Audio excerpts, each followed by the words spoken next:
안녕하세요. 느린 밤 잠드는 이야기입니다. 오늘 들려드릴 이야기는 김유정 작가가 남기고 현덕 작가가 완성한 매력적인 소설 두포전입니다. 깊은 강원도 산골을 배경으로 마음씨 착한 늙은 부부에게 찾아온 신비로운 아기 두포와 그를 시기하는 탐욕스러운 칠태의 이야기가 흥미진진하게 펼쳐집니다. 영험한 장수바위의 전설이 깃든 오늘 밤의 옛 이야기, 지금부터 눈을 감고 편안히 감상해보세요. 두포전 저자 김유정. 소년 1호 1. 난데없는 업둥이. 옛날 저 강원도에 있었던 일입니다. 강원도라 하면 산 많고 물이 깨끗한 산골입니다.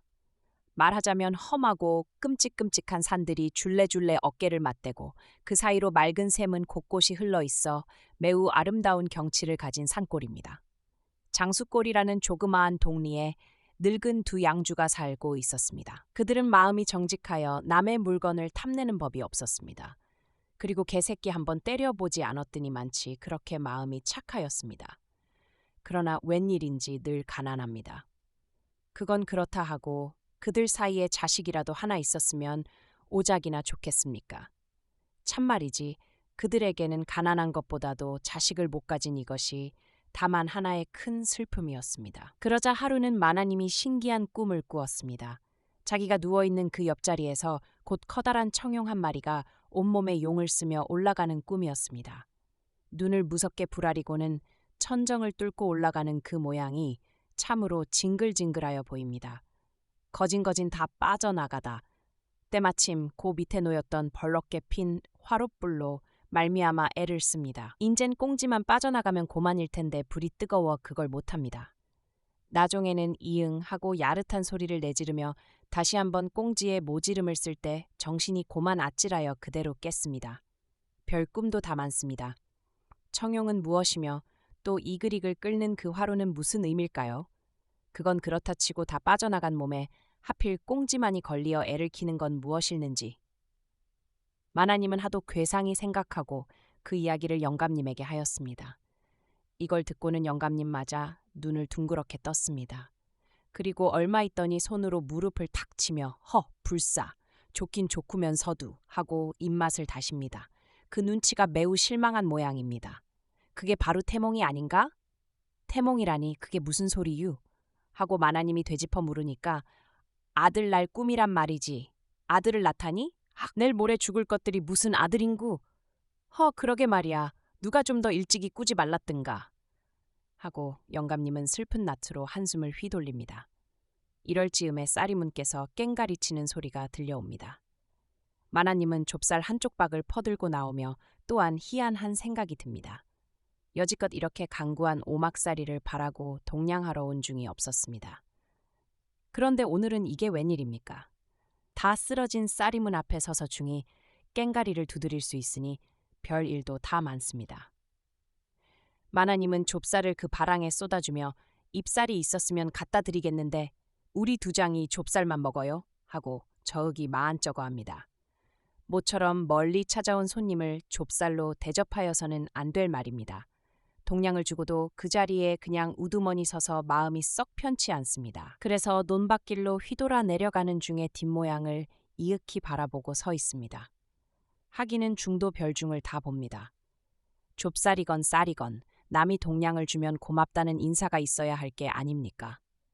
두 발이 허옇게 센 깨끗한 노승으로서 남의 물건을 묵묵히 받아가다니 그건 좀 섭섭한 일이라 안 할 수 없습니다.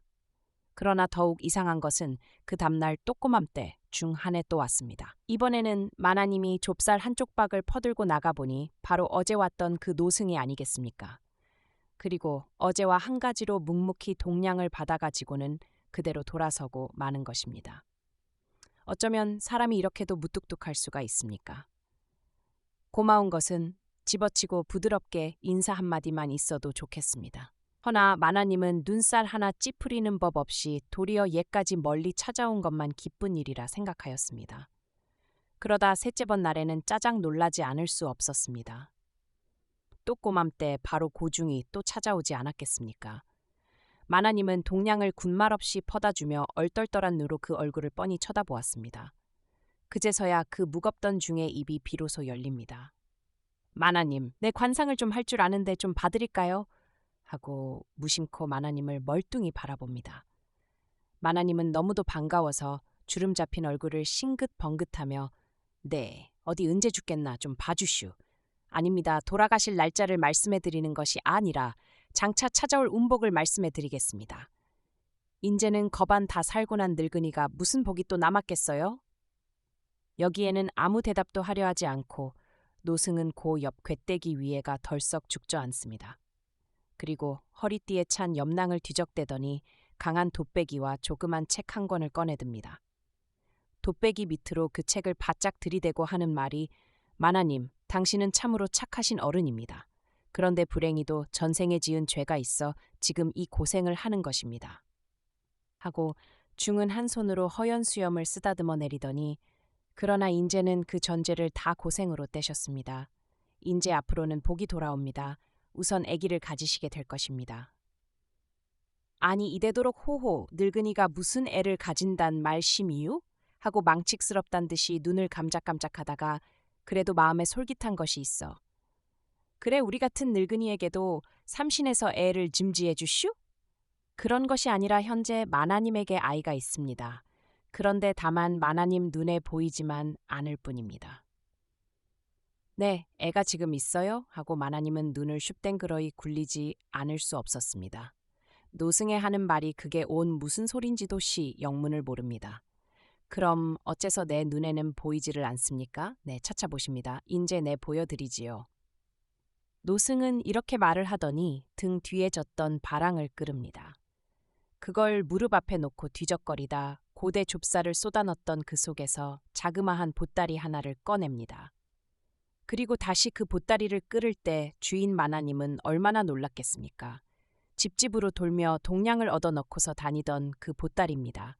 그 속에서 천만 뜻밖에도 맑은 눈을 가진 애기가 나옵니다. 인제 낳은 지 3, 7일이나 됐는지 말는지 한 그렇게 나긋나긋한 귀동자입니다. 마나님, 이 애가 바로 당신의 아들입니다. 네? 하고 마나님은 얻어맞은 사람같이 얼떨떨하였습니다. 그러나 아기를 보니 우선 반갑습니다. 두 손을 내밀어 자기 품으로 텁썩 잡아채가며 정말 나 주슈? 하고 눈에 눈물이 글썽글썽했습니다. 아니요, 드리는 것이 아니라 바로 당신의 아들입니다. 그러나 혹시 요담에와 다시 찾아갈 날이 있을지도 모릅니다. 노승은 이렇게 몇 마디 남기고는 휘적휘적 산모롱이로 사라집니다. 물론 이쪽에서 이것저것 캐물어도 아무 대답도 하야주는 법이 없었습니다. 이 행복된 가정, 마나님은 아기를 품에 안고서 허둥지둥 뛰어들어갑니다. 여보, 영감 하고는 숨이 차 한참을 진정하다가 그 자초지종을 저저히 설명합니다. 그리고 분명히 들었는데 노승의 말이 이 애가 정말 내 아들이랍디다. 뭐? 우리 아들이야? 하고 영감님 역 좋은지만치 눈을 커다랗게 뜨고는 쌀이문 밖으로 뛰어나옵니다. 아무리 생각하여도 심상치는 않은 중입니다. 직접 만나보고 치사의 말을 깎듯이 하여야 될쌉니다. 그러나 동리를 샅샅이 뒤져보아도 노승의 그림자는 가뭇도 없었습니다. 다시 집으로 터덜터덜 돌아와서는 그렇게 자꾸만 만지지 마라 하고는 다시 한번 아기를 품에 안아보았습니다. 과연 귀엽고도 깨끗한 아기입니다. 어쩌면 이렇게 살결이 희고 눈매가 맑습니까? 혹시 이것이 꿈이나 아닐지 모릅니다. 영감님은 손으로 눈을 비비고 나서 다시 들여다보았습니다마는 이것이 결코 꿈은 아닐 듯 싶습니다. 그러면 그 노승은 무엇일까? 또는 어째서 자기네에게 이 아기를 맡기고 간 것일까? 아무리 궁리하여 보아도 그 속은 참으로 알 수가 없습니다. 그러나 하여튼 아기를 얻은 것만 기쁠 뿐입니다. 그들은 아기를 가운데 놓고 앉아서 해가 가는 줄도 모릅니다. 이렇게 하여 얻은 것이 즉 두포입니다. 그들은 날마다 아기를 키우는 걸로 그날 그날의 소일을 삼았습니다. 얘기에게 젖이 있었으면 얼마나 좋겠습니까? 나이가 이미 늙어서 마나님은 아무리 젖을 짜보아도 나오지를 않습니다. 할 일 없이 조를 끓여 암죽으로 먹일 때마다 가여 쓴 생각이 안 날 수 없었습니다. 그래서 때때로 영감님이 아기를 안고서 동리로 나갑니다. 왜냐면 아기 있는 집으로 돌아다니며 그 젖을 조금씩 얻어 먹이고 하는 것입니다. 이렇게 재구가 없어 젖구걸을 다니건만 아기는 잘 두 자랍니다. 주접 한번 끼는 법 없이 돋아나는 풀싹처럼 무럭무럭 잘도 자랍니다. 그리고 세상에는 이상한 애기도 다 있습니다. 10살이 넘어서자 그 힘이 어른 한 사람을 넉넉히 당합니다. 뿐만 아니라 얼굴 생김이 늠름한 맹호 같아서 보는 사람으로 하여금 머리를 숙이게 하는 것입니다. 겸하여 늙은 부모에게 대한 그 효성에도 놀랍지 않을 수가 없었습니다. 동리 어른들은 그 애를 다들 좋아하였습니다. 그리고 자기네끼리 모이면 저 두포가 보통 아이는 아니야 하고 은근히 수군거리고 하였습니다. 늙은 아버지와 어머니는 그를 극진히 사랑하였습니다. 그리고 나날이 달라가는 그 행동을 유심히 밝히어 보고 있었습니다. 필연 그 애가 보통 사람은 아닌 거야. 남들도 이상히 여기는 눈치입니다. 이렇게 늙은 두 양주는 도포의 장래를 매우 흥미있게 바라보고 있었습니다. 3. 놀라운 제복 두포는 무럭무럭 잘도 자랍니다. 물론 병 한 번 앓는 법 없이 낄긋하게 자라갑니다. 늙은 아버지와 어머니는 너무도 기뻐서 어쩔 줄을 모릅니다. 나날이 달라가는 두포를 보는 것은 진품 그들의 큰 행복이었습니다. 아들을 아침에 산으로 내보내면 저녁 나절에는 쌀이문 밖에가 두 양주가 서서 아들 돌아오기를 기다리는 것이 하루하루의 그들의 일이었습니다. 그뿐 아니라 두포가 들어오자 집안이 차차 늘지를 않겠습니까? 산 밑에 놓였던 그 오막살이 초가집은 어디로 갔는지 인제는 그림자도 보이지 않습니다. 그리고 그 자리에가 고래등 같은 커다란 기와집이 널찍이 놓여 있습니다. 동리에서만 제일 갈 뿐 아니라 이 세상에서 으뜸이라고 다들 우러러보고 하였습니다. 그러나 어떻게 하여 이토록 부자가 되었는지 그걸 아는 사람은 하나도 없었습니다. 그래, 어떤 이는 사람들이 워낙이 착하여 하느님이 도와주신 거라고 생각하였습니다. 혹은 두포의 재주가 좋아 그런 거라고 생각하는 이도 있었습니다. 재주? 무슨 재주가 좋아? 빌어먹을 녀석의 거. 도 적질이지. 이렇게 뒤로 애매한 소리를 하며 돌아다니는 사람도 있습니다. 물론 이것은 두포를 원수같이 미워하는 요 건너 사는 칠태입니다. 칠태라는 사람은 동네에서 꼽아주는 장사로 무섭기가 맹호 같은 청년입니다. 그런데 마음이 번디 불량하 여 남의 물건을 들어다 놓고 제 것같이 먹고 지내는 도적입니다. 이렇게 엄청난 짓을 하여도 동리에서는 아무도 그를 나무래는 사람이 없었습니다. 왜냐면 그는 너무도 힘이 세이므로 괜스리 잘못 덤볐다간 이쪽이 그 손에 맞아 죽을지 모릅니다. 그리하여 칠태는 제 힘을 자시하고 한 번은 두포의 집 뒷담을 넘었습니다. 이 집 뒷광에 있는 쌀과 돈, 가든 보물이 탐이 납니다. 그러나 열고 들어가 후무려내면 고만입니다. 누구 하나 말릴 사람은 없으리라고 마음 놓고 광문의 자물쇠를 비틀어 봅니다. 이때 이것이 웬일입니까? 이놈아! 하고 병력처럼 무서운 소리가 나자 등어리에가 철퇴가 떨어지는지 몹시도 아파옵니다. 정신이 아찔하여 앞으로 쓰러지려 할 때 이번에는 그 육중한 몸뚱아리가 공중으로 치올려 뜨지 않겠습니까? 그러나 다시 떨어졌을 때에는 거지반 얼이 다 빠지고 말았습니다. 하지만 힘꼴이나 쓴다는 장사가 요까진 것쯤에 맥을 못 추려서야 말이 됩니까? 기를 바짝 쓰고서 눈을 떠보니 별일도 다 많습니다.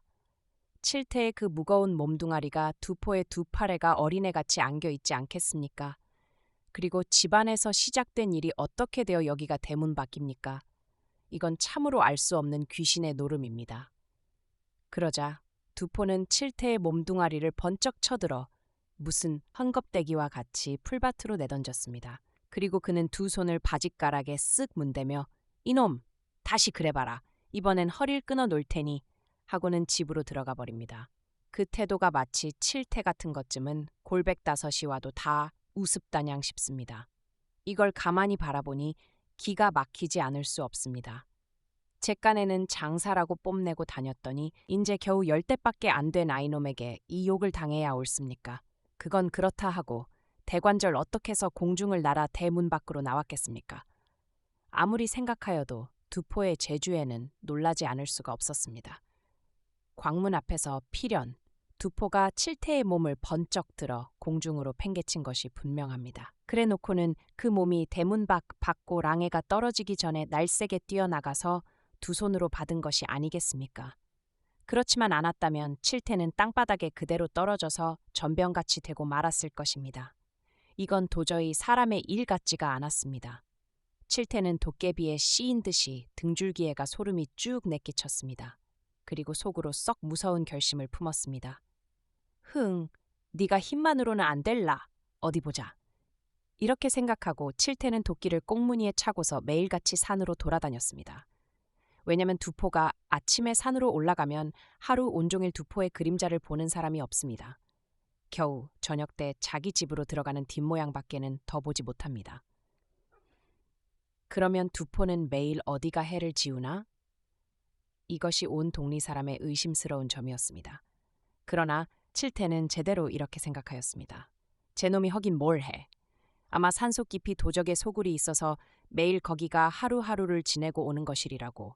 그러니까 산으로 돌아다니면 언제든가 내 놈을 만날 것이다. 만나기만 하면 대뜸 달겨들어 해골을 두 쪽으로 내겠다고 결심했던 것입니다.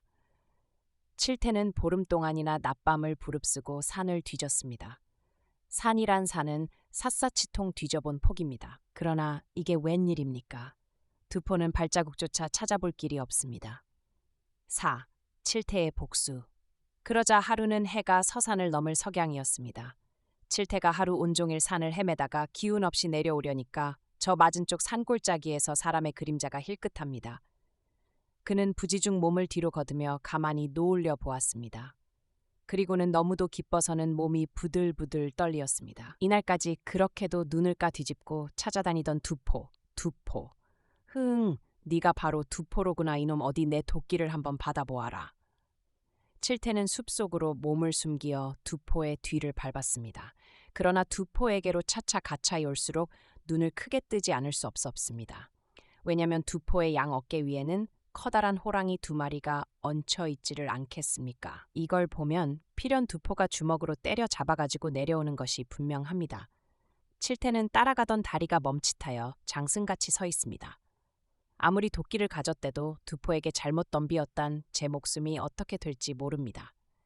이럴까 저럴까 망설이고 섰을 때 때마침 두포가 어느 바위에 걸터 앉아서 신의 들매를 고칩니다.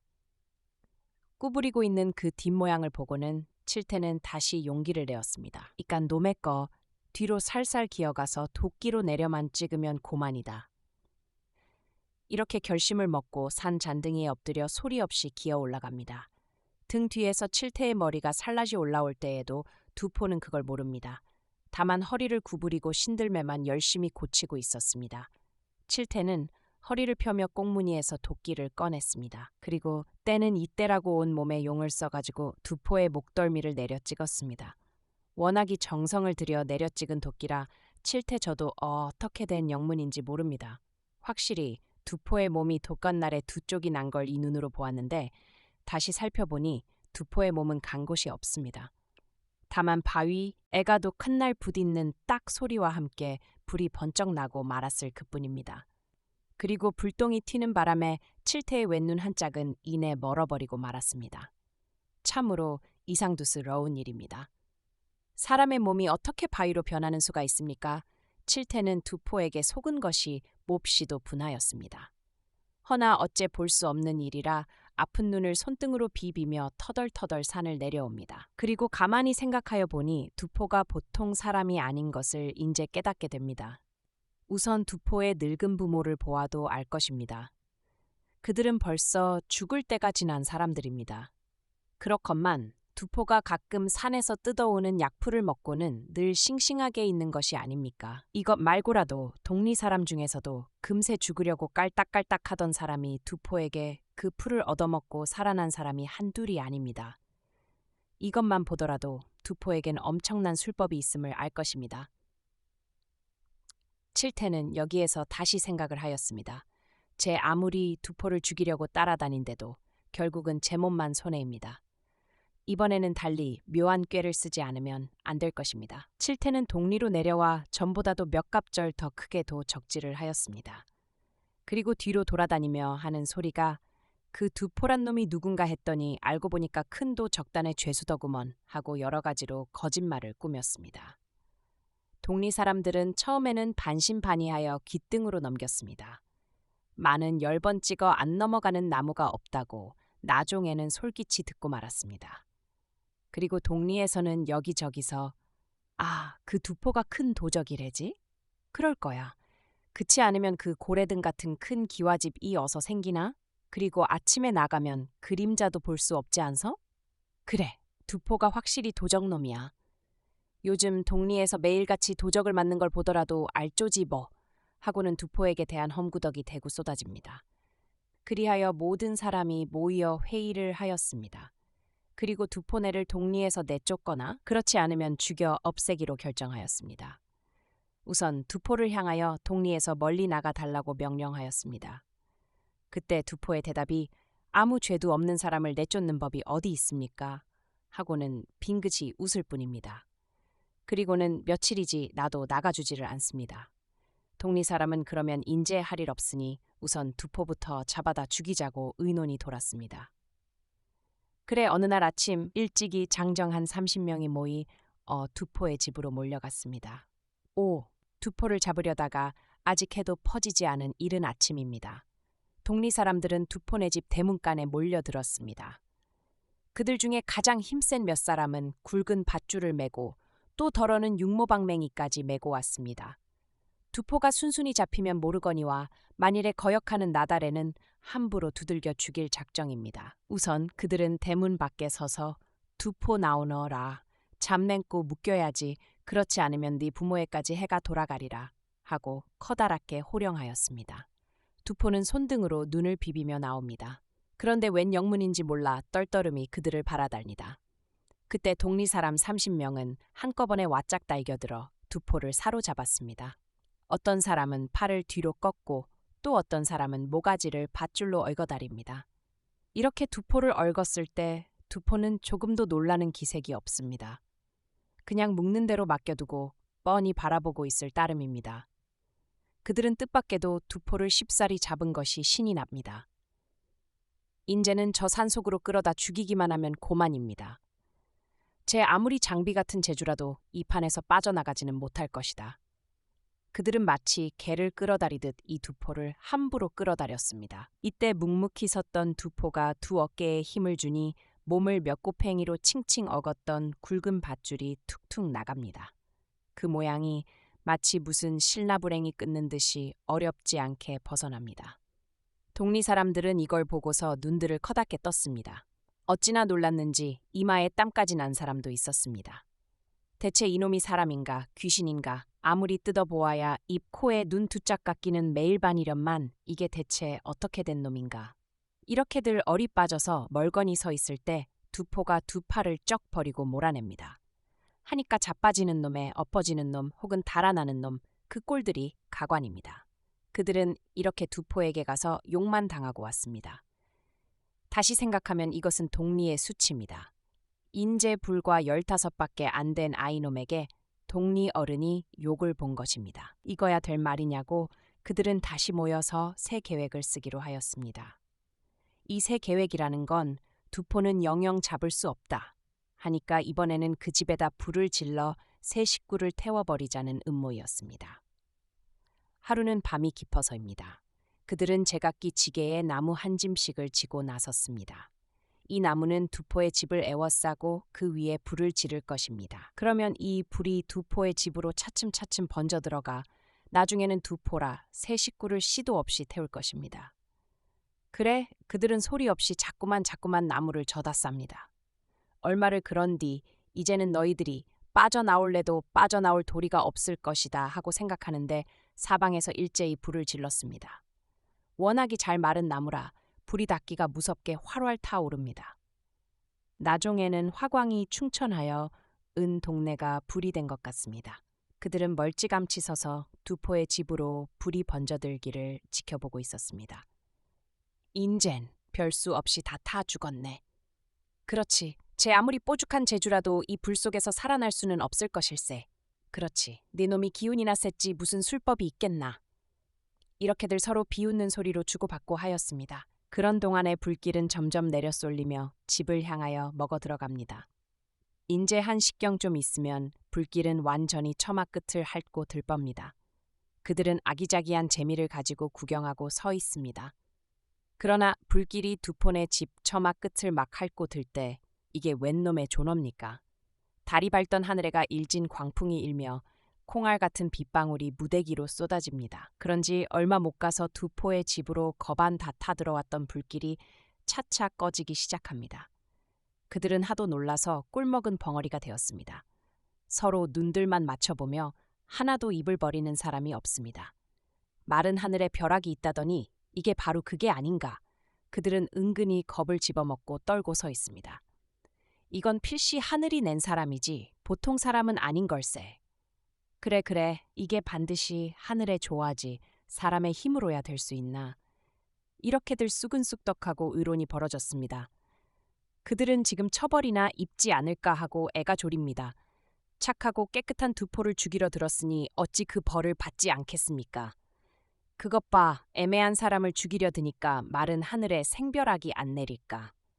하고 한 사람이 눈살을 찌푸릴 때 그 옆에 서 있던 칠태가 펄꺽 뜁니다. 천벌이 무슨 천벌이야. 도적놈을 잡아내는데 천벌 일가 하고 괜스리 고를 냅니다. 그러나 칠태는 제 아무리 고를 내도 인제는 딴도 리가 없습니다. 동리 사람들은 하나둘 신압으로 없어지고 비는 쭉쭉 내립니다. 6. 이상한 노승 칠태는 두포 때문에 눈 한짝 먼 것이 생각하면 할수록 분합니다. 몸이 열파에 날지라도 이 원수야 어찌 같지 않겠습니까? 마음대로만 된다면 당장 달겨들 두포의 머리라도 깨물어 먹고 싶은 이 판입니다. 칠태는 매일과 같이 두포의 뒤를 밟습니다. 언제든지 좋은 기회만 있으면 해치려는 계획입니다. 그러나 어쩐 일인지 중도에서 두포를 잃고 하였습니다. 어느 때에는 두포의 걸음을 못 따라 놓치기도 하고 또 어느 때에는 두 눈을 똑바로 뜨고도 목전에 두포가 어디로 갔는지 정신없이 잃어버리기도 합니다. 이렇게 하여 칠태는 근 한 달 동안이나 허송세월로 보냈습니다. 그러자 하루는 묘하게도 산속에서 두포를 만났습니다. 이날은 별로이 두포를 찾을 생각도 없었습니다. 다만 나무를 할 생각으로 지게를 지고 산속으로 들어간 것입니다. 그러나 몸이 피곤하여 어느 나무 뿌리에 쭈그리고 앉아서 졸고 있을 때입니다. 칠태가 앉아있는 곳에서 한 20여간 떨어져 커다란 바위가 누워 있습니다. 험상스리 생긴 집채 같은 바위인데 그 복판에가 잣나무 한 주가 박혔습니다. 그런데 잠결에 어렴풋이 보자니까 그 바위가 움직움직 놀지를 않겠습니까? 이게 웬일인가? 이렇게 큰 바위가 설마 놀리는 없을 텐데. 칠태는 졸린 눈을 손으로 비비고 다시 한번 똑똑히 보았습니다. 아무리 몇 번 고쳐보아도 분명히 바위는 놉니다. 그제서는 칠태는 심상치 않은 일임을 알고 숲속으로 몸을 숨기었습니다. 그리고 눈을 똑바로 뜨고는 그 바위를 노려보고 있습니다. 조금 있더니 집채 같은 그 바위가 한복판이 툭 터지며 그와 동시에 새하얀 용마를 탄 장수 하나가 나옵니다. 장수는 사방을 둘레둘레 훑어보더니 공중을 향하여 쏜살같이 없어졌습니다.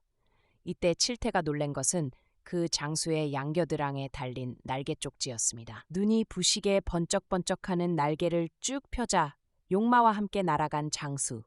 그리고 더욱 놀란 것은 그 장수의 얼굴이 두포의 얼굴과 어쩌면 그렇게도 똑같은지 모릅니다. 혹은 이것이 정말 두포나 아닐까 또는 제가 잠결에 잘못 보지나 않았는가 하고 두루두루 의심하여 봅니다. 그러나 조금만 더 지켜만 보면 다 알 것입니다.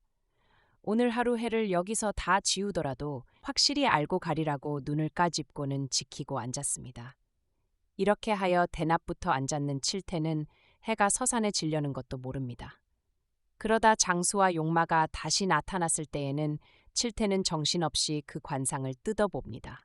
그러나 아무리 뜯어보아도 그것은 분명히 두포의 얼굴입니다. 장수는 그 먼저 번 나오던 바위로 용마를 탄 채 들어갑니다. 그러니까 쭉 갈라졌던 바위가 다시 여며져 먼 젖번 놓였던 대로 그대로 놓입니다. 그리고 조금 있더니 그 바위 저쪽에서 정말 두포가 걸어 나옵니다. 그리고 그 뒤에 노인 한 분이 지팡이를 끌며 따라 나옵니다. 그 모습이 15년 전 바랑에서 두포를 꺼내던 바로 그 노승의 모습입니다. 노인은 두포를 끌고서 고 아래 시세 밭으로 내려오더니 둘이 서서 무어라고 이야기가 벌어집니다. 노인은 지팡이로 땅을 그어 무엇을 가르쳐 주기도 하고 두포의 머리를 손으로 쓰다듬으며 무어라고 중얼거리기도 합니다. 그럴 때마다 두포는 두 손을 앞으로 모으고 공손히 듣습니다. 칠태는 열심으로 그들의 얘기를 엿듣고저 애를 썼습니다. 그러나 너무 사이가 떠 한마디도 제대로 들을 수가 없습니다. 저 노인은 무언데 저렇게 두포를 사랑하는가 아무리 궁리하여 보아도 알 수 없는 일입니다. 그러자 두포가 노인 앞에 엎드려 절을 하고 나니 노인은 그 자리에서 간 곳이 없습니다. 그제서야 두포는 산 아래를 향하여 내려오기 시작합니다. 칠태는 두포의 뒤를 멀찍이 따라오며 이 궁리 저 궁리하여 봅니다. 또 쫓아가 도끼로 찍어볼까 그러다 만약에 저번처럼 눈 한 짝이 맞아 먼다면 어찌할 겐가. 그러나 사내 자식이 그걸 무서워해서야 될 말이냐. 칠태는 또 도끼를 뽑아들고는 살금살금 쫓아갑니다. 어느 으슥한 곳으로 따라가 싹도 없이 찍어 죽일 작정입니다. 두포와 칠태의 사이는 차차 접근하여 옵니다. 결국 애는 너덕걸음밖에 안 될 만치 칠태는 바싹 붙었습니다. 이만하면 도끼를 들어 찍어도 실패는 없을 것입니다. 두포가 굵은 소나무를 휘돌아들 때 칠태는 도끼를 번쩍 들기가 무섭게 이놈아 내 도끼를 받아라 하고 기운이 있는 대로 머릿개를 내려 찍었습니다. 그와 동시에 칠태는 어그머니 소리와 함께 땅바닥에 가 나둥그러지고 말았습니다. 왜냐면 도끼를 내려 찍고 보니 두포는 금세 간 곳이 없습니다. 그리고 도끼는 허공을 힘차게 내려와 칠태의 정강이를 퍽 찍고 말았던 것입니다. 다리에서는 시뻘건 선혈이 샘같이 콸콸 쏟아집니다. 그리하여 칠태는 그 다리를 두 손으로 부둥켜 안고는 사람 살리우 하고 산이 쩡쩡 울리도록 소리를 들이질렀습니다. 그러나 워낙이 깊은 산속이라 아무도 찾아와 주지를 않았습니다. 김유정이 사망한 후 7이하는 현덕이 완성함 7, 이상한 집행이 아무리 사람 살리라는 소리를 쳐도 그 소리를 이 산골짜기 저 삼봉우리 받아 울릴 뿐 대답하고 나오는 사람은 없습니다. 정말 칠태는 큰일 났습니다. 해는 저물어 점점 어두워가고 도끼에 찍힌 상처에서는 쉴 새 없이 피가 흐릅니다. 저절로 눈물이 펑펑 쏟아지도록 아픕니다. 하지만 칠태는 아픈 생각보다는 이러다가 고만 두포 이놈의 원수도 갖지도 못하고 어찌 되지 않을까 하여 눈물이 났습니다. 그나 그뿐이겠습니까? 벌써 사방은 컴컴하고 거칠은 바람이 첩첩한 수목을 쏴! 그리고 이따금씩 어흐흥 하고 산이 울리는 무서운 짐승 우는 소리가 들립니다. 아마 호랑이인 듯 싶습니다. 그 소리는 칠태가 있는 곳으로 점점 가까이 옵니다. 바로 호랑이입니다. 엄청나게 큰 대호가 소나무 숲 사이에서 눈을 번쩍번쩍 칠태를 노리고 다가옵니다. 꼼짝 못하고 칠태는 이 깊은 산 속에서 아무도 모르게 호랑이 밥이 되고 말가 봅니다. 걸음을 옮기자니 발 하나 움직일 수 없고 팔 하나 들 수 없는 칠태미 다 아무리 기운이 장하다기로 이 지경으로 어떻게 호랑이 같은 사나운 맹수를 당해낼 수 있겠습니까? 그래도 칠태는 사람을 불러 구원을 청해보는 수밖에 없습니다. 사람 살류, 그리고 아무도 사람 없수. 그러자 어디선지 칠태야 하고 자기를 부르는 소리가 났습니다. 두포의 음성입니다. 그러나 이상한 일도 많습니다. 부르는 소리만 나고 두포도 아무도 모양을 볼 수는 없습니다. 두리번 사방을 돌아보는 칠태 눈에 이것은 또 무슨 변입니까? 금방 호랑이가 있던 자리에 호랑이는 간 데가 없고 뜻하지 않은 백발 노승이 긴 지팽이에 몸을 실리고 섰습니다. 칠태는 그 노승에게 무수히 절을 하며 이런 말로 빌었습니다. 산에 나무를 하러 왔다가 못된 도적을 만나 이 모양이 되었습니다. 제발 저를 이 아래 마을까지만 갈 수 있게 해주십시오. 그러나 노승은 잠잠히 듣고만 섰습니다. 그러더니 문득 입을 열어 무해한 사람에게 해를 입히려 하면 도리어 자신이 해를 입게 되는 줄을 깨달을 수 있을까? 하고 노승은 엄한 얼굴로 칠태를 내려다봅니다. 하지만 칠태는 무슨 뜻으로 하는 말인지도 깨닫지 못하면서 그저 그럴 줄 알다 말고요. 알다뿐이겠습니까? 그렇다면 이후로는 마음을 고치어 행실을 착하게 가질 수 있을까? 네, 고치고 말고요. 100번이라도 고치겠습니다. 하고 칠태는 엎드려 맹세를 하는 것이로되 그 속은 그저 어떻게 이 자리를 모면할 생각밖에는 없습니다. 노승은 또 한 번 다시 나쁜 일을 범하는 때는 내 몸에 큰 해가 미칠 줄을 명심할 수 있을까? 하고 칠태에게 단단히 맹세를 받은 후 이것을 붙잡고 나를 따라 오너라 하고 노승은 지팽이를 들어 칠태에게 내밀었습니다. 참 이상한 지팽이도 다 있습니다. 칠태가 그 지팽이 끝을 쥐자 금세로 지금까지 아픈 다리가 씻은 듯 났고 몸이 가벼웁기가 공중을 날 듯 싶습니다. 아마 노승도 이 집행이 까닭인가 봅니다. 허리가 굽고 한 노인의 걸음이라고는 할 수 없습니다. 빠르기가 젊은 사람 이상입니다. 그렇게 바위를 뛰어넘고 내를 건너뛰고 칠태는 노승에게 이끌려 그 험한 산길을 언제 다리를 다쳤더냐 싶게 내려갑니다. 어느덧 칠태가 사는 마을 어구에 이르러 노승은 걸음을 멈추었습니다. 그러더니 또 한 번 애매한 사람에게 해를 입히려다가는 먼저 네 몸에 해가 돌아갈 것을 명심해라 하는 말을 남기자마자 노승은 온데간데가 없이 칠태 눈앞에서 연기처럼 사라졌습니다. 세상에 이상한 노인도 다 보겠습니다. 칠태는 사람의 일 같지 않아 정말 여기가 자기가 사는 마을 어구인가 아닌가 눈을 비비며 사방을 돌아봅니다. 틀림없는 마을 어구 돌다리 앞입니다. 그런데 이것은 웬 까닭입니까? 돌아서 걸음을 옮기려 하자 갑자기 발 하나를 들 수가 없이 아픕니다. 금전까지도 멀쩡하던 다리가 금세로 아까 산에서처럼 피가 철철 흐르고 그럽니다. 고만 칠태는 땅바닥에 주저앉고 말았습니다. 그리고 사람 살류 하고 큰 소리로 마을을 향해 외쳤습니다. 마을 사람들은 무슨 일이 났나 하고 이 집 저 집에서 모여 나와 칠태를 가운데로 둘러싸고는 어떻게 된 일이야 하고 모두들 눈이 둥글해서 궁금해합니다. 그러자 칠태는 두포 그 도적놈이 하고 산에서 자기가 노루 사냥을 하는데 두포란 놈이 숨어 있다가 불시에 돌로 때리어 이렇게 다리를 못 쓰게 해놓고 자기가 잡은 노루를 도적질에 갔노라고 꾸며대고는 정말 그런 것처럼 칠태는 이를 북북 갈았습니다. 동네 사람들은 모두 칠태를 가여시 여기어 채채 혀끝을 차며 두포를 나쁜 놈이라고 하였습니다. 그리고 칠태를 자기 집까지 업어다 주었습니다. 8. 엉뚱한 음의 마을에는 괴상한 일이 생기었습니다. 밤이면 마을 이 집 저 집에 까닭 모를 불이 났습니다. 그것도 하루 이틀이 아니고 날마다 밤만 되면 정해놓은 일처럼 부랴 소리가 나고 한 두 집은 을의 재가 되어버리고 합니다. 이러다가는 마을에 성한 집이라고는 한 채도 남아나지 않을까 봅니다. 마을 사람들은 무슨 까닭으로 밤마다 불이 나는 것인지 몰라 서로 눈들이 커달해서 걱정드립니다. 그리고 어찌 해야 좋을지 그 도리를 아는 사람도 없습니다. 다만 누구는 분명 이것은 산화야 하고 산의 정성으로 제를 지내지 않은 탓으로 그렇다 하고 지금으로 곧 산제를 지내도록 하자고 서두르기도 합니다.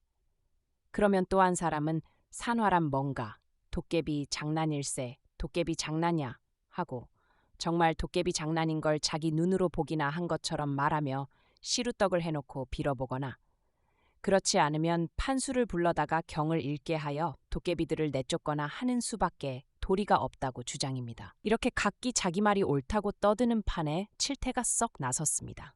그리고 산화는 다 뭐고 도깨비 장난이란 다 뭔가 하고 자기는 다 알고 있다는 얼굴을 하는 것입니다. 그럼 산화 아니면 뭔가? 그럼 도깨비 장난 아니면 뭔가? 하고 사람들은 몸이 달아 칠태 앞으로 다가서며 묻습니다. 그래 자네들은 산화나 도깨비 생각만 하고 두포란 놈 생각은 못하나? 하고 칠태는 그걸 모르고 딴소리만 하는 것이 갑갑하다는 듯이 화를 벌컥 냅니다. 그리고 두포가 자기 집에 불을 놓은 안가품으로 밤마다 마을로 나와 불을 놓는 것이라 하고 그 증거는 보아라. 전일 두포 집으로 불을 놓러 가던 사람의 집에만 불이 나지 않았느냐 합니다. 따는 그렇게 생각하고 보면 두포 집으로 불을 놓러 가던 사람의 집은 모조리 해를 입었습니다. 마을 사람들은 저런 죽일 놈 보아라 하고 아주 두포에 지신 것이 판명 난 것처럼 주먹을 쥐며 분해합니다. 그러나 실상은 칠태의 짓입니다. 칠태가 밤이면 나와 다리를 절룩절룩 처마 밑에 불을 지르던 것입니다. 그 이상한 집행이를 가진 노승이 다짐하던 말이 무서웁기도 하련만 원체 마음이 나쁜 칠태라 그런 말쯤 명심할 사람이 아닙니다. 머리에는 어떡하면 눈 하나를 멀게 하고 다리까지 못 쓰게 한 두포 이놈의 원수를 갚아보나 하는 생각뿐입니다. 하지만 기운으로나 재주로나 도저히 두포와 맡겨놓을 수는 없으니까 이렇게 뒤로 다니며 불을 놓고 하고는 죄를 두포에게 들씌웁니다. 그러면 마을 사람들이 두포를 가만두지 않을 테니까 칠태는 가만히 있어도 원수를 갚게 되리라는 생각입니다. 그 속을 모르고 마을 사람들은 두포를 다 죽일 놈 벼르듯합니다. 저놈을 어떡할까 하고 모이면 공론이 이거집니다. 그러나 한 사람도 어떻게 할 도리를 말하는 사람은 없습니다. 두포의 그 엄청난 기운과 재주 앞에 섣불리 하였다는 도리어 큰 코를 다치지나 않을까 은근히 겁들이 났습니다. 그래서 이런 때에도 어떻게 쓰면 좋은가 하고 칠태의 지혜를 빌머보는 수밖에 없습니다. 칠태는 그것을 기대리었던 것 같이 사람들을 한 곳으로 모이게 하고 수근수근 무슨 짜위를 하였습니다. 그리고 사람들은 얼굴에 자신 있는 웃음을 지으며 각각 자기 집으로 돌아가 괭이, 부삽, 넉가래 같은 연장을 들고 나왔습니다. 날이 저물자 그 사람들은 마을 옆으로 흐르는 큰 냇가로 모이더니 말없이 그 내 중간을 막기 시작합니다. 때를 뜯어다가 덮고 돌을 들어다 누르고 흙을 퍼다가 펴고 그러는 대로 냇물은 점점 모이기 시작합니다. 날이 밝을 임시에는 그 큰 내의 물이 호수와 같이 넘쳤습니다. 이제 일은 다 되었습니다. 산 밑 두포지편을 향한 뚝 중간을 탁 끊어 놓았습니다. 물은 폭포와 같이 무서운 기세로 두포집을 향해 몰려갑니다. 마을 사람들은 언덕 위에 올라서서 그 장한 모양을 매우 통쾌한 얼굴로 보고들 섰습니다. 인제 바로 눈 깜짝할 동안이면 물은 두포집을 단숨에 무찔러 버릴 것입니다. 제 아무리 재주가 뛰어난 두포기로 이번엔 꼼짝 못하리라. 그런데 이게 웬일입니까? 물끝이 두포집 근처에 이르자 마치 거기 큰 웅덩이가 뚫리듯이 물이 잦아집니다. 마침내 물은 냇바닥이 드러나도록 잦아지고 말았습니다. 하도 어이가 없어서 마을 사람들은 서로 얼굴을 쳐다보다가는 한 사람 두 사람 슬슬 돌아가고 언덕 위에는 칠태 홀로 벌린 입을 다물지 못하고 섰습니다. 그러나 이것으로 고만둘 칠태가 아닙니다. 밤이 되면 칠태는 더욱 심하게 마을로 다니며 도적질을 하고 불을 놓고 합니다. 점점 거칠어져 이웃 마을이나 또 먼 마을에까지 다니며 그런 짓을 계속합니다. 그럴수록 두포를 원망하는 사람이 많아지고 그를 없애버리려는 마음이 커갔습니다. 마침내는 관가에서도 그 일을 매우 염려하여 누구든지 두포를 잡는 사람이면 크게 상을 준다는 광고를 동네에 내돌렸습니다. 9. 칠태의 최후 마을 사람들은 둘만 모여도 두포 이야기로 수군수군합니다. 두포를 잡는 사람에게는 후한 상금을 준다는 광고가 붙은 마을 어구 게시판 앞에는 몇 날이 지나도록 사람이 떠날 새가 없이 모여서서 그 광고를 읽고 또 남이 읽는 소리를 듣고 합니다. 그러기는 하나 한 사람도 두포를 잡아보겠다고는 생각조차 못합니다. 무슨 힘으로 두포의 그 놀라운 술법과 기운을 능할 엄두를 먹겠습니까? 두포는 하늘이 낸 사람인걸 우리네 같은 사람이 감히 잡을 수 있나? 그렇지 그래. 그 술법 부리는 것 좀 봐. 그게 어디 사람의 짓이야. 신의 조화지. 하고 모두들 머리를 내젓습니다. 그러나 칠태는 여전히 큰 소리입니다. 술법은 재간놈이 무슨 술법을 부린다고 그러는 거여. 다 우연히 그렇게 된 걸 가지고. 그리고 칠태는 벌컥 불쾌한 음성으로 좌우를 돌아보며 그래 당신들은 웬 마을, 웬 군이 두포놈으로 해서 제밭이 되어버려도 가만히들 보고만 있을 테요. 하고 연애 마을 사람들을 충동이기에 성화입니다.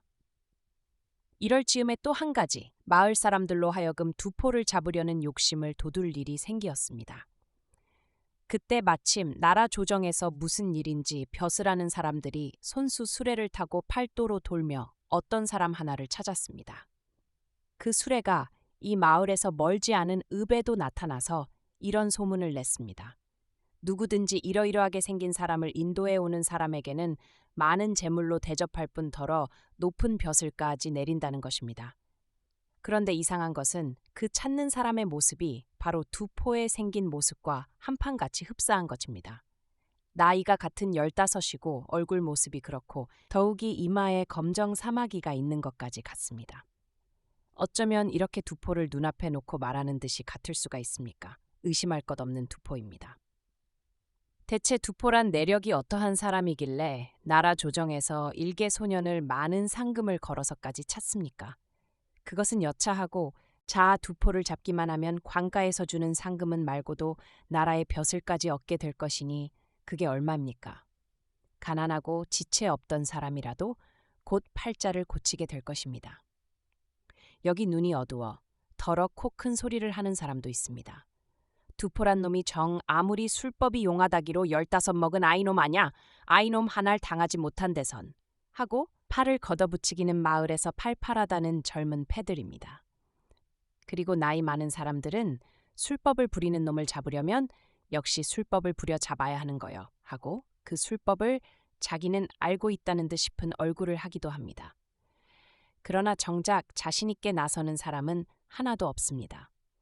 무엇보다도 섣불리 하였다가 도리어 큰 화를 입지나 않을까 하는 여기가 두려웠습니다. 어떻게 그런 변 없이 감짝같이 올개미를 실 묘책이 없을까 하고 그 궁리에 모두들 눈들이 컴컴해질 지경입니다.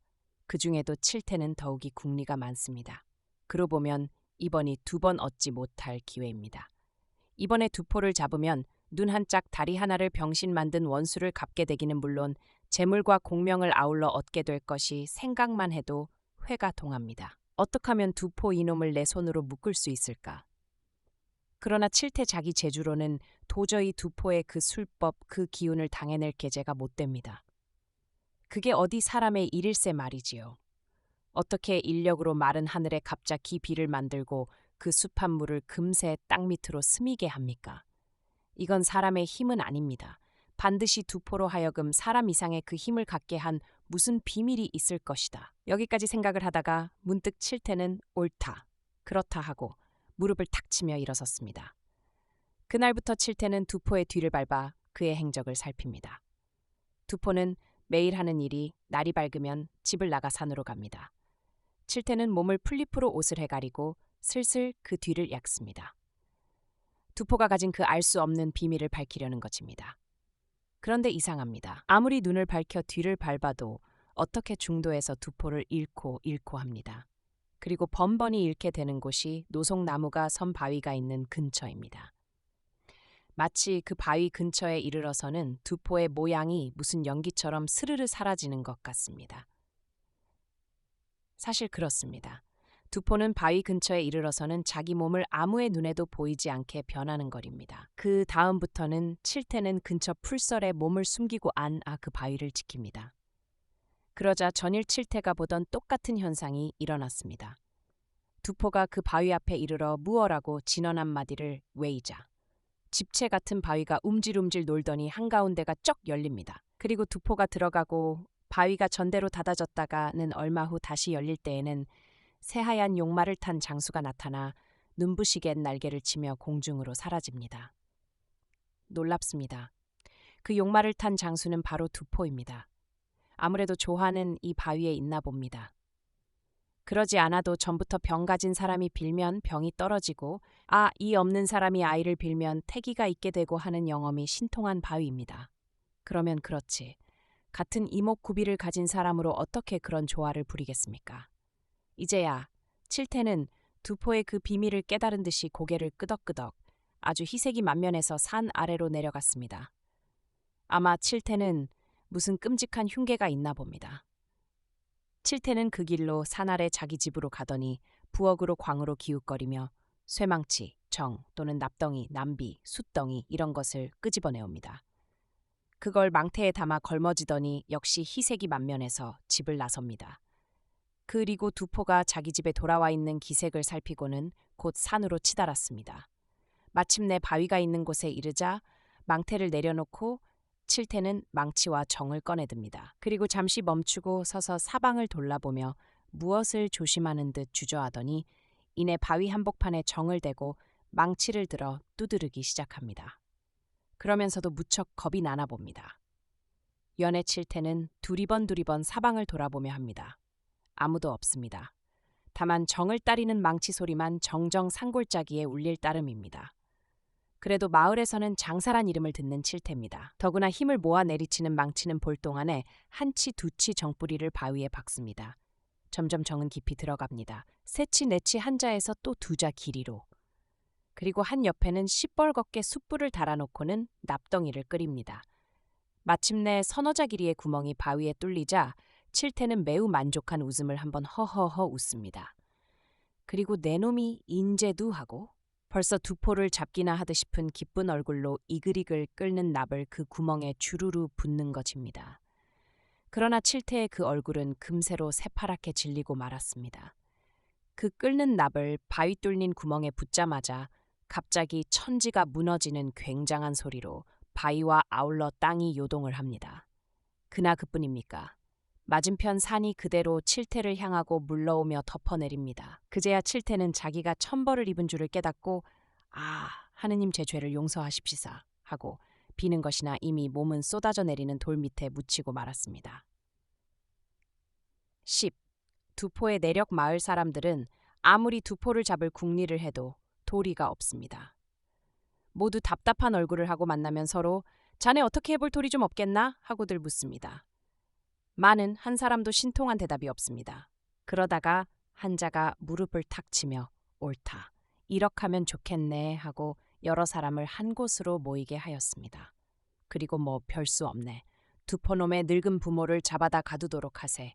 그럼 두포 그놈이 제 애비 어미에게는 효성이 지극한 놈이니까 우리가 애써 잡으려고 하지 않아도 제 스스로 무릎을 꿇고 기어들 걸세. 그 말이 옳습니다. 가뜩이나 부모에게 효성스런 두포가 자기로 말미암아 연만하신 아버지 어머니가 옥에 갇히어 고생을 하는 것을 알고는 가만히 있지 않을 것이 물론입니다. 마을 사람들은 그 생각이 옳다고 모두들 찬성입니다. 그리고 당장에 일을 치러버릴 생각으로 앞을 다토아 두포집을 향해 몰려갑니다. 그러나 두포집 근처에 이르러서는 호기 있게 앞서가던 사람들이 문득 걸음을 멈춥니다. 먼저 두포가 알고 해방을 하지는 않을까 걱정이 되는 까닭입니다. 많은 그들은 그 일로 오래 주저하지 않았습니다.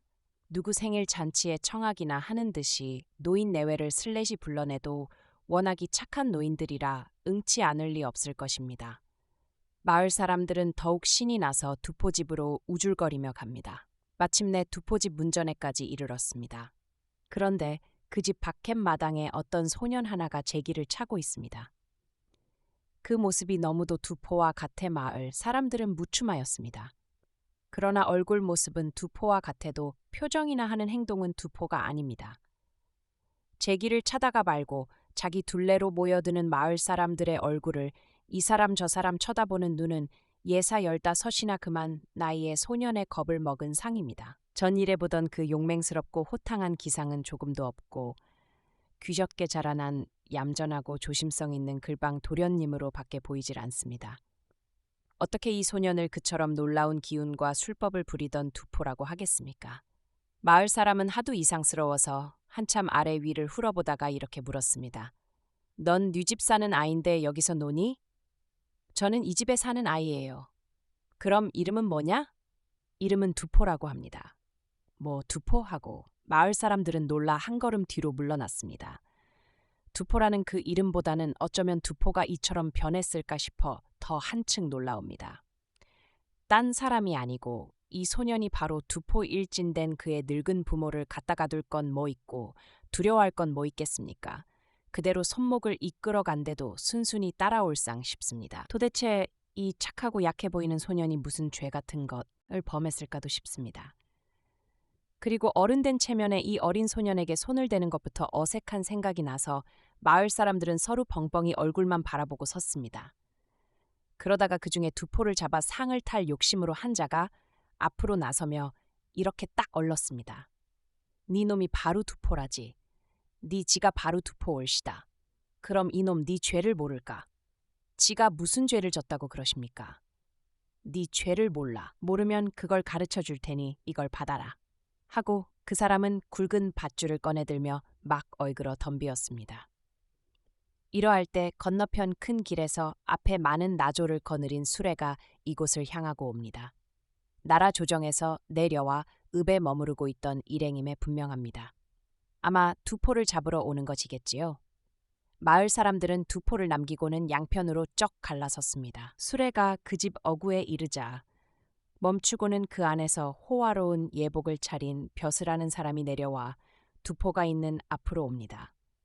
그러더니 신하가 임금에게 하는 법식으로 공손히 절을 합니다. 그리고 어리둥절하는 두포를 부추겨 뒤에 또 한 채 있는 빈 수레에 오르기를 권합니다. 죄인으로 다스리기는 사려 임금이나 그런 사람으로 모십니다. 마을 사람들은 너무도 뜻밖의 일에 놀라 벌린 입을 다물지 못합니다. 그러나 더욱 놀라기는 그 집 노인 양주입니다. 어쩐 영문은 모르면서 그저 지금까지 친아들로 여기고 살던 두포를 잃는 줄만 알고 얼굴에 울음을 지으며 벼슬하는 사람의 옷깃에 매달리어 두포를 자기네들 곁에 그대로 두어주기를 애원합니다. 그러자 언제 왔는지 긴 지팽이를 짚은 노승, 15년 전에 그들 노인 양주를 찾아와 두포를 맡기고 가던 그 노승이 나타나 그들을 반가이 맞았습니다. 의지 없는 갓난 아기를 오늘날 이만큼 장성하시게 하긴 오로지 그대들의 공로요. 하고 노승은 치사하는 인사를 하고는 그대에게 15년 전에 맡기고 간 아기는 바로 이 나라 태자이시던 거요. 이제야 역신을 물리치고 국토가 바로 잡혀서 다시 등극하시게 되었으니 그대들은 기뻐는 할지언정 아예 섭섭해하지는 마시오. 하고 그대로 두포와 떨어지기를 섭섭해하는 노인 양주를 위로하였습니다. 그렇습니다. 지금으로부터 15년 전 당시 나라 임금께서 믿고 사랑하시던 신하 한 사람이 배심을 품고 난을 일으켜 나라 대궐에까지 쳐들어왔습니다. 그런 위태로운 중에서 그때 정승벼슬로 있던 지금 노승이 어린 태자를 품에 품고 겨우 난을 벗어나 노승으로 차리고는 팔도로 돌며 태자를 맡아 기를 만한 사람을 물색했던 것입니다. 그러다가 강원도 산골에 극히 가난하고 착하게 사는 노인 양주를 매우 믿음직하게 여기어 아기를 맡기었습니다. 그리고 자기는 머지않은 산속에 머물러 있어 난이 가라앉기를 기다리는 한편 태자로 하여금 일후 영주가 되시기에 합당한 모든 것을 가르치던 것입니다. 그러다가 오늘날 역신을 물리치고 나라가 바로 잡히며 비로소 태자는 임금으로 등극하시게 되기는 하였으나 그러나 노승은 매우 섭섭한 얼굴을 합니다. 그것은 한 달 포 동안만 더 돌을 닦았다면 태자로 하여금 하늘 아래에 제일 으뜸 가는 군주가 되시게 되는 것을 고만 칠태로 말미암아 10년의 공이 수포로 돌아가고 말았으니 왜 아니 그러겠습니까? 만약에 칠태가 그 바위에 납을 끓여 붓지만 않았더면 두포는 어깨에 날개가 돋친 장수로 온갖 도수를 부릴 수 있겠으니 그런 임금이 다스리는 나라의 장래가 어떠할 것은 길게 말할 필요도 없습니다. 그러나 좋습니다. 태자는 그런 놀라운 기운과 술법을 잃어버린 대신으로 끝없이 착한 마음과 덕기를 갖출 수 있어 이만해도 성군이 되기에 넉넉합니다. 다만 죄송스럽기는 마을 사람들입니다. 그런 것을 모르고 칠태의 꼬임에 빠져 외람하게도 태자를 해코저 하였으니 그 죄가 얼마입니까? 100번 죽어도 모자라겠습니다고 모두를 엎드려 울면서 빌었습니다. 그러나 너그러우신 태자는 노엽게 알기는 사려 모든 것을 용서하시고 또 그 마을에는 10년 동안 나라에 바치는 세금을 면제해 주시고 수레를 떠났습니다. 그 후 노인 두 양주는 태자가 물리고 간 그 집과 재산을 지니며 오래 부귀와 수를 누리었습니다. 지금도 강원도에는 그 바위가 그대로 남아있어 일러 장수바위라고 합니다. 오늘 밤 준비한 두포전은 여기까지입니다. 날개가 돋친 장수로 변했던 두포의 신비로운 모습과 칠태의 욕심이 부른 결말이 참 많은 생각을 하게 만드네요. 깊은 산골 장수바위의 전설이 여러분의 꿈자리에도 신비로운 여운을 남기기를 바랍니다. 저희 이야기는 스포티파이와 팟빵에서도 편안하게 만나보실 수 있습니다. 오늘도 평안하고 느린 밤 되세요.